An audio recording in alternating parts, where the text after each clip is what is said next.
लीजिए हम बिना किसी औपचारिकता के सर्कल सिस्टम के क्वेश्चन से स्टार्ट करते हैं जो आरपीएससी में कितनी बार पूछे हुए हैं और इसके अलावा भी अलग अलग बोर्ड्स के अंदर भी ये क्वेश्चंस पूछे जाते हैं।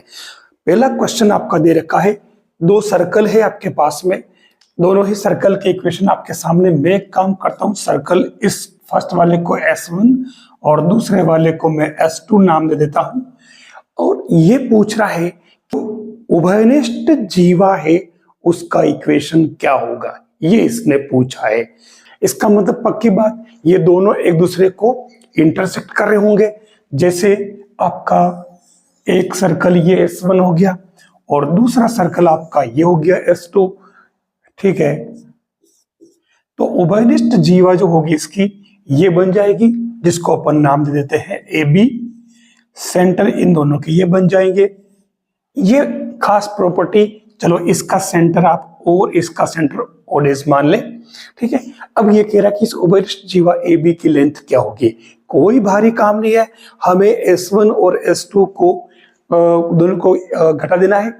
लेकिन एक बात ध्यान रखना, क्योंकि उभयनिष्ठ जीवा यानी कि सर्कल का इक्वेशन स्ट्रेट लाइन का इक्वेशन, क्योंकि जीवा तो एक स्ट्रेट लाइन है और स्ट्रेट लाइन का इक्वेशन जो होता है 1 डिग्री यानी कि एक घात वाला इक्वेशन होता है एक्स और वाई का। तो हम इसमें से एक्स स्क्वायर वाई स्क्वायर को एलिमिनेट कर देते हैं, तो इससे हमारे उभयनिष्ठ जीवा का समीकरण आ जाएगा। लेकिन इसके लिए एक काम करना पड़ेगा, यहाँ एक्स स्क्वायर वाई स्क्वायर की जो गुणांक है वो सेम नहीं है। तो मैं इस S1 को एक बार फिर से लिख देता हूं और पूरे इक्वेशन को क्या करता हूं 2 से मल्टीप्लाई कर दूं। तो ये क्या बन जाएगा आपके 2x स्क्वायर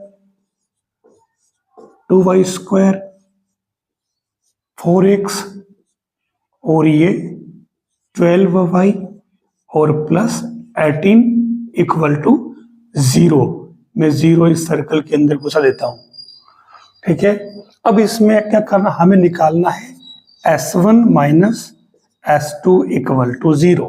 तो S1 आपका ये हो गया 2x स्क्वायर में से इसको माइनस कर लो आप, तो ये आपके खत्म, ये इससे खत्म। तो माइनस 4x लिख लेते हैं, माइनस 4x प्लस 3x और माइनस 12y और माइनस 4y और प्लस 18 माइनस का क्या हो जाएगा, माइनस का क्यों हो जाएगा, प्लस का हो जाएगा 20 इक्वल टू 0। तो ये देख लो आपके माइनस का x और माइनस का 12 और 4 16y और ये कितने हो गए हैं प्लस 3 इक्वल टू 0। आप इसको थोड़ा सिंप्लीफाई कर लें तो ये x माइनस प्लस में हो जाएगा 16y और माइनस का 38 इक्वल टू 0। ये आपके इस उभयनिष्ठ जीवा का इक्वेशन आ जाएगा जो कि आपके ऑप्शन में दे रखा है।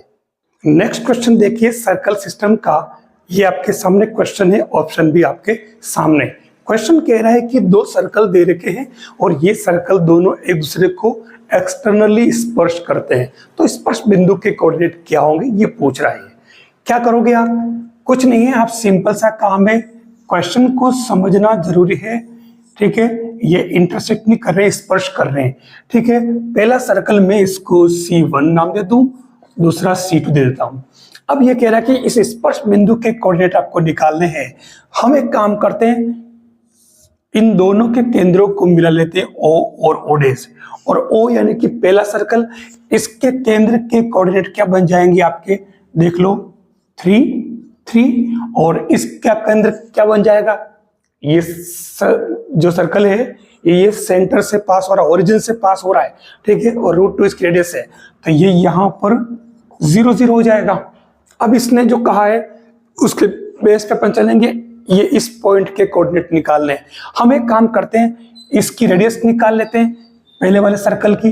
तो इसकी रेडियस क्या हो जाएगी पहले वाले की, g square plus f square minus c से मैं इसको r1 नाम दे दूं। तो ये क्या बन जाएगी आपके, क्योंकि सेंटर 3 है तो 9 + 9 माइनस 10 यानी कि ये बन जाएगा आपके √8। और दूसरा सर्कल जो बन रहा है उसकी रेडियस क्या बन जाएगी, वो तो निकालने में कोई दिक्कत है ही नहीं, क्योंकि ये ओरिजिन से उसका सेंटर ओरिजिन है, तो ये √2 हो जाएगी। तो ये तो होगी आपके कितना √8 ये हो गया √2। अब क्या करेंगे, इसने तो इस पॉइंट के कोऑर्डिनेट पूछे हैं जहां ये स्पर्श कर रहा। कुछ याद आ रहा है? एक काम करो, आप हायर एजुकेशन में छोड़ो, आप 10वीं क्लास में चले जाइए। ये आपके कोई कोऑर्डिनेट है, आपको पता होगा, ये आपका ए पॉइंट, बी पॉइंट, ये कोई आर पॉइंट जिसके कोऑर्डिनेट एक्स वाई है, और ये m1 m2 रेशो में अगर डिवाइड करता है तो उस केस में हमारे ए भी दे रखा कितना 3 और बी दे रखा आपके 0 m आपके दे रखा है √8 और m2 दे रखा आपके √2। आपको r के कोऑर्डिनेट निकालने तो हम निकाल लेते हैं, कुछ नहीं, क्या बनेगा r यानी कि फॉर्मूला क्या है m1 x2 यानी कि ये आपके m1 x2 0 प्लस m2 √2 और x1 यानी कि 3 और ये आपके m1 प्लस m2। सेम ऐसे ही y वाले भी √8 और ये y2 यानी कि 0 प्लस और ये √2 3 और अपॉन नीचे क्या बन जाएगा √2 प्लस √8। बस ये हमारा काम हो गया। देख लो आप, ये ऊपर क्या बन रहा 3√2 अपॉन नीचे √2 और √8। √8 का मतलब क्या होता है 2√2, ध्यान देना। तो ये देखो 2√2 और 1√2, ये क्या बन गया 3√2 और इधर भी 3√2 अपॉन 3√2। तो ये r के कोऑर्डिनेट क्या आ गया 1 1। ये आपके इसमें ऑप्शन भी दे रखे हैं, आंसर दे रखा है 1 1। तो ये आपको इस तरीके से निकालना पड़ेगा। आपको सब तरफ से माइंड घुमाते हुए क्वेश्चन पर फोकस करना होगा, तभी हो पाएगा।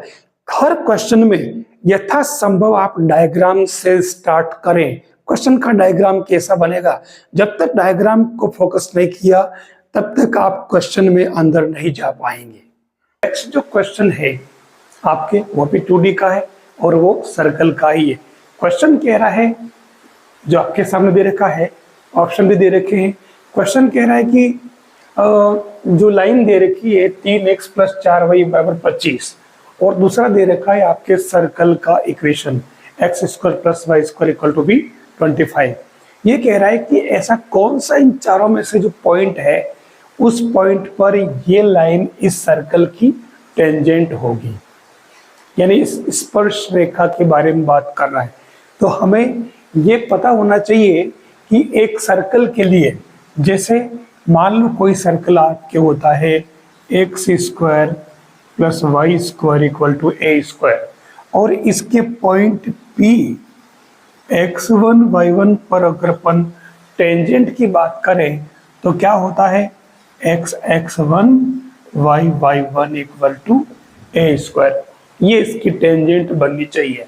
अब हमारे पास जो इक्वेशन दे रखा है लाइन का और ये आपके क्या है सर्कल, हमें ये देखना है कि अब ये जो है किस पॉइंट पर है।